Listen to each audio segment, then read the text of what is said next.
नमस्कार मित्रों, मैं सुरेश साहू एक बार अपना आप सभी का आपके अपने YouTube चैनल इंश्योरेंस नॉलेज में बहुत बहुत स्वागत करता हूं।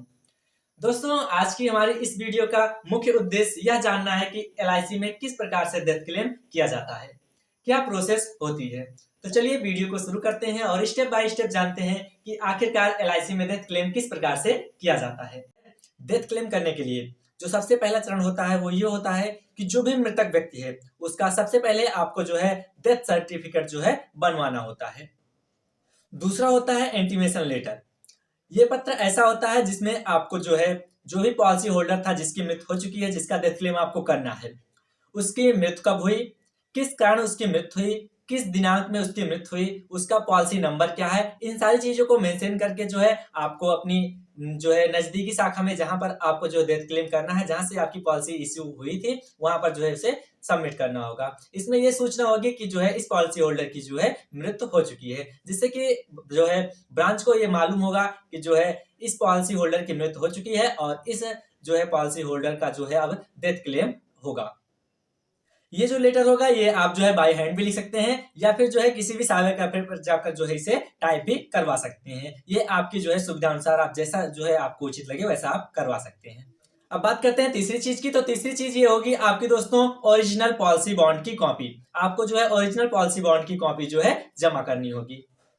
तो बात करते हैं फोर्थ नंबर पर। फोर्थ नंबर पर होगा आपका जो है डेथ क्लेम का फॉर्म, जो कि आपको जो है LIC की ब्रांच में भी मिल जाएगा और जो है आप जो है अगर LIC की ऑफिशियल वेबसाइट से जाकर डाउनलोड करना चाहते हैं तो वहां से जो है जाकर डाउनलोड कर सकते हैं। ये चार चीजें जो है ये काफी मस्ट होती हैं और इसके साथ में जो है जो आपका पॉलिसी होल्डर था जिसकी मृत्यु हो चुकी है उसका एक आइडेंटिटी प्रूफ यानी कि आधार कार्ड भी आपको जो है यहाँ पर सबमिट करना होगा।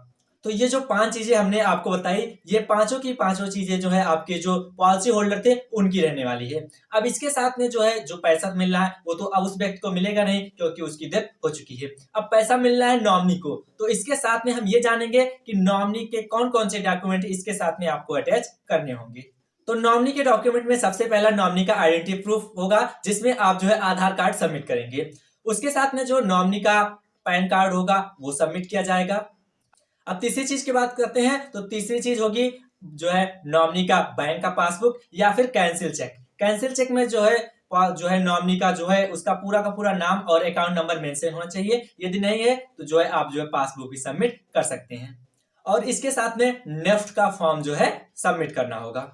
जो आपका बैंक का पासबुक होगा उसकी फ्रंट कॉपी आपको जो है सबमिट करनी होगी, जिसमें जो है बैंक के डिटेल्स होंगे, जैसे कि आपका अकाउंट नंबर हो गया, आपका IFSC कोड हो गया और आपका नाम हो गया। ये चीजें उस पर जो है मेंशन होनी चाहिए।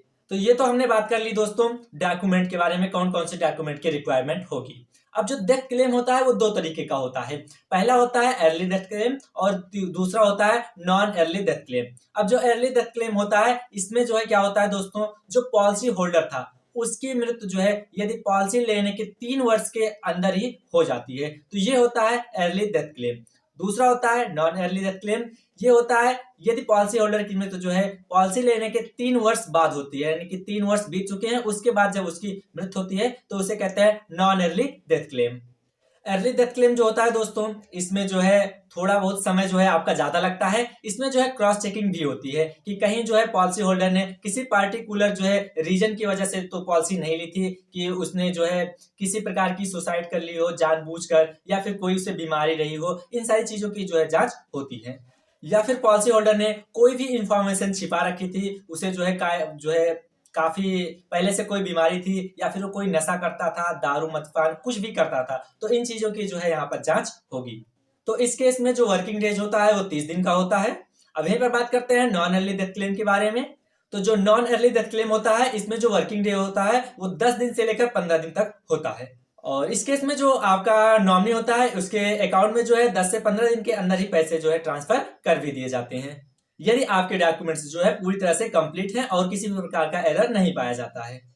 तो यहाँ पर मैं एक चीज और मेंशन करना चाहूंगा, यदि पॉलिसी होल्डर की मृत्यु जो है सुसाइड से हुई है, एक्सीडेंट से हुई है या फिर मर्डर से हुई है, तो इस स्थिति में पुलिस की वेरिफिकेशन रिपोर्ट और साथ में FIR की कॉपी ये भी साथ में जो है लगाना जरूरी होता है। वहीं पर यदि पॉलिसी होल्डर की मृत्यु 3 साल के पहले हुई है और किसी हॉस्पिटल में जाकर हुई है तो इस स्थिति में हॉस्पिटल की कंप्लीट समरी, सारी की सारी रिपोर्ट जो है आपको अटैच करनी होगी। कब जो है वहां से डिस्चार्ज किया गया और जो है कब एडमिट किया गया था, कितने समय पर मृत्यु हुई, इन सारी की सारी चीजों को जो है उसमें मेंशन होना चाहिए। तो ये है कंप्लीट प्रोसेस डेथ क्लेम का, जिसके द्वारा आप अपने या फिर अपने किसी भी सहयोगी का जो है डेथ क्लेम करने के लिए आप सुझाव दे सकते हैं, या फिर डेथ क्लेम करना है तो आप उसमें जो है मदद भी कर सकते हैं।